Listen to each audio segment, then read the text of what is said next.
siemano. Dzisiaj będzie o nowości z Pobluma. Będzie to lampa, której brakowało w ofercie, która łączy w swojej konfiguracji mocne strony swojej starszej siostry RL90, którą byłem zachwycony do teraz, jestem, którą świecę na farmie, którą świecę w akwarium, o której jest jak gdyby dyskusja już otwarta.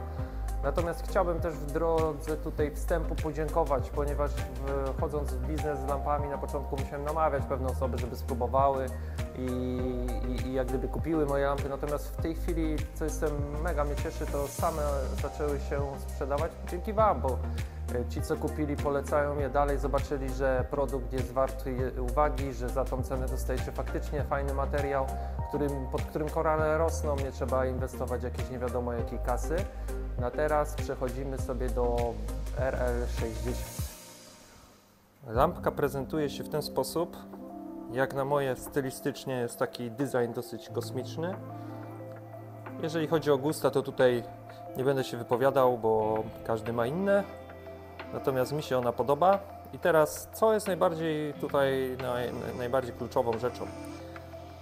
Mamy znowu do czynienia ze szklaną soczewką, która była w RL-kach 90, która jest w RL-kach 90. O tym mowa. To jest to, co daje przewagę moim zdaniem lampy LEDowej nad innymi, które mają te soczewki osobno rozmieszczone. A o czym mówię? O tych pięknych blikach, które po prostu powodują, że tak jakbyście chodzili po plaży i świetnie się to prezentuje w akwarium na piasku. Ja tutaj Wam dzisiaj pokazuję na moich gonioporkach, natomiast ta soczewka miesza wszystkie, akurat w tym modelu 5 temperatur barwowych miesza w jedną. Korale dostają przez to jedno pasmo, tak jak kiedyś w żarnikach Hakui, czy tak jak światło słoneczne, po prostu pełne spektrum, które jest potrzebne im do wzrostu. I ta soczewka moim zdaniem jest kluczowa. To powoduje, że ta lampa jest w tej chwili moim zdaniem sztosem, jeżeli chodzi o oświetlenie kostek. Pokażę Wam za chwilę, jak wygląda sterowanie, natomiast to, co jest zajebiste, to fakt, że kosztuje naprawdę mało. O jakich blikach mowa? No o takich właśnie, że tutaj nie ma dyskoteki, nie ma tutaj różnych temperatur, nie pojawiają Wam się czerwone, zielone diody, tylko wszystko jest zmieszane pięknie. Tutaj tafla, ja tutaj na tych białych podstawkach od Zoa pokazuję. Tafla sobie faluje. Pokażę Wam zaraz w baniaku, jak to wygląda. Najmocniejsza strona tej lampy, tak jak z RL-ką.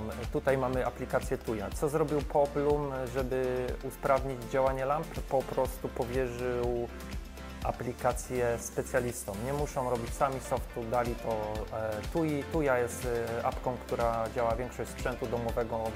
Dużo klientów w ogóle ma jakieś lampy ogrodowe, bla bla bla, tam dużo sprzętu i oni jak gdyby panują nad jakością. Mega dużo gównoburzy jest na forach, że się coś nie łączy, że coś tam nie działa. Nie dziwię się, bo telefony się aktualizują, są nowe softy, nie idzie nad tym zapanować. Poblum zrobił zajebistą rzecz, po prostu zlecił to profesjonalistom, dlatego ja żadnych problemów nie mam, żeby coś się komuś nie połączyło, żeby coś zrywało, żeby coś nie zapamiętywało. Na każdym routerze, na każdym telefonie będzie to działać bardzo szybko, bierzecie, dodajecie sobie, nie wiem, 5 lamp, włączacie, paruje Wam to w 30 sekund, robicie grupę i sterujecie grupą. Nie masz żadnego problemu, tu jest przewaga ta, jeżeli chodzi o aplikację Tuya nad innymi, zresztą sprawdźcie sami, pokażę Wam, jak to działa. Takie opcje, tu macie cykl księżyca, cykl lunar nocny, tak jak korale się też w swoim rozmnażaniu działa na nich faza księżyca, działa temperatura, tu sobie ustalacie po prostu intensywność świecenia w nocy i będziecie mieć też w różne dni różne moce, dlatego fajny bajer. Aklimatyzacja, zawsze jak kupujecie lampę jest włączona, więc zwróćcie uwagę, że ona świeci wtedy dużo słabiej. Ustawiacie sobie, jak ma długo być aklimatyzacja robiona w lampy w akwarium. Ustawiacie sobie intensywność, to będzie każdego dnia Wam schodziło. Fajna sprawa, uważam, że to jest też fajne, przydatne, mega. Tu są gotowe presety, nie wiem, nie używam, bo sam robię. Efekt burzy, no nie wiem, dla mnie to jakiś jest bajer, ale tam straszy ryby, nie polecam. No i tak na szybko, jakby się ktoś chciał pobawić, to tutaj można sobie na przykład, nie wiem, pod siebie zobaczyć, dodajemy kanał biały, rozświetla nam się kanał biały, dodajemy kanał niebieski, dodajemy kanał, przepraszam, nocny UV, niebieski, dodajemy cyjan z czerwonym i tak można się pobawić na szybko. Dobra, pokażę Wam teraz, jak szybko ustalić sobie cały cykl świecenia. Przykładowo chcemy, żeby lampa nam się odpaliła tam od godziny 6:45. Robimy tak, że odpala nam się od zera, czyli po nocy.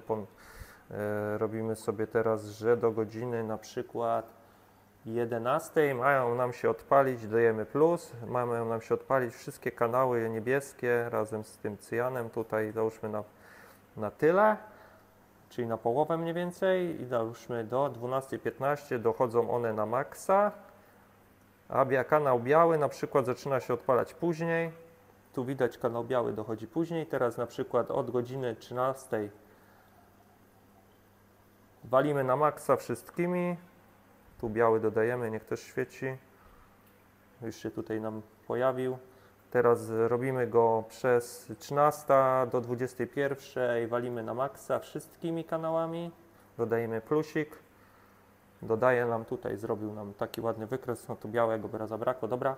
I teraz zaczynamy sobie schodzić do 22, przykładowo schodzimy z białym, biały nam zszedł i tutaj dodajemy na przykład godzina 23, biały wykasujemy do zera, te schodzimy do połowy, chcemy sobie zostawić jeszcze później trochę wieczornego światła, no to na przykład do 23, bo idziemy spać, dodajemy i tu już schodzimy do zera i teraz krzywa nam się robi tak, rozpala się, biały jest troszeczkę słabszy, dochodzi później, też wcześniej schodzi i jak gdyby walimy na maksa, nie bójcie się rozkręcać, te lampy mogą pracować na 100%, sprawdzałem je, nie przepalają się, mam kolegę, co ma 5 lat, też Popka, nie przepala się, robicie save'a, lampa zapamiętuje, wrzuca to, tak samo jak się robi grupę. Dokładnie tak samo sterowanie wygląda. Jakbyście chcieli sobie przeglądać jeszcze na szybko ustawienia, jak świecić, to tu macie taki ten i sobie na linii patrzycie, ona wtedy będzie odpowiednio reagować. Słuchajcie, ta lampa ma generalnie parę mocnych stron. Soczewka, sterowanie, tuja, design, ok. I cena. A jeżeli chodzi o cenę, to ja myślę, że ona nieźle zamiesza, bo za 60 W lampy z uchwytem sterowanej na gwarancji z serwisem, no, nie mogą się wykazać serwisem, bo na razie się nic nie zepsuło, a lamp naprawdę sporo sprzedałem. Płacicie tyle, co tutaj w linku. Nie podaję ceny, bo nie wiem, ile ten film będzie na necie krążył. Może się za 4-5 lat też będą sprzedawać nadal te lampki, w to wierzę. Wypełniły one super lukę w tych takich tańszych modelach, które były sterowane z pilota, chociaż pilot też się cieszy z zainteresowaniem. Dużo starszych ludzi kupowało, którzy nie lubią telefonów i też chwalili, że fajna sprawa, można podejść, pyknąć. Tutaj jest tuja, tutaj jest fajna lampa, zamawiajcie. Niedługo rusza sprzedaż też korali z farmy, bo tutaj temat podniosłem po tej katastrofie, także też możecie pisać, już coś tam, jakieś oferty wrzucam, głównie na razie na OLX, jeszcze strony nie stworzyłem. Trzymajcie się, pozdrawiam.